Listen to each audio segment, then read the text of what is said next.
इस वक्त अगर कोई शो सबसे ज़्यादा लाइमलाइट बटोर रहा है तो जैसा मैंने कहा कि अनुपमा शो सबसे ज़्यादा लाइमलाइट बटोर रहा है। लगातार मैं आपको इसकी अपडेट्स दे रही हूँ, तो चलिए आज बताती हूँ आपको कि आज के एपिसोड में आप क्या देखने वाले हैं। नमस्कार दोस्तों, मैं हूँ ज्योति नाहक और आप देख रहे हैं शुद्ध मनोरंजन।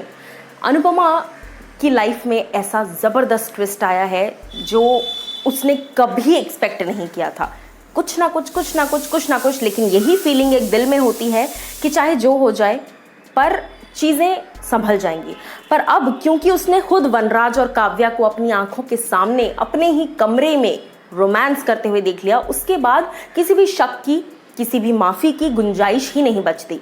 अनुपमा जब तक खामोश थी तब तक हर कोई यही सोच रहा था कि अनुपमा जब होश में आएंगी क्या उनका रिएक्शन होगा, क्या वो रिस्पॉन्स करेंगी, क्या वो वनराज को माफ़ करेंगी, क्या वो छोड़ देगी वनराज को या कन्फ्रंट करेंगी, क्या चीज़ें होंगी।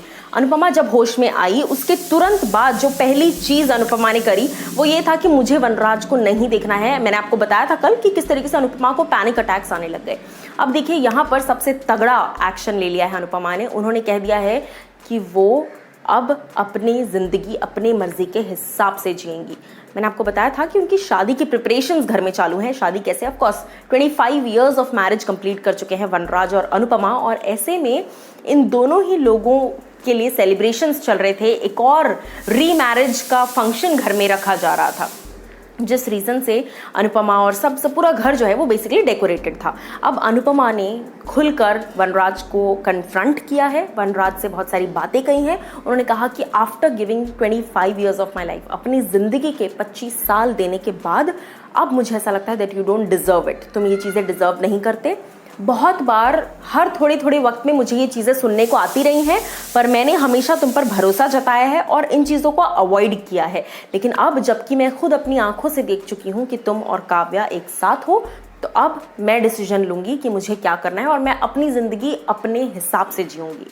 बस ये कहने की देर थी कि वनराज वहाँ पर टेंशन के मारे वनराज की हालत खराब होगी, क्योंकि वनराज अब तक समझ नहीं पाए हैं कि अनुपमा करेंगी क्या आखिर। वनराज को ऐसा लगता है कि अनुपमा अपने हिसाब से डिसीजन लेंगी, उसका क्या मतलब है, क्या वो डिवोर्स चाहती हैं।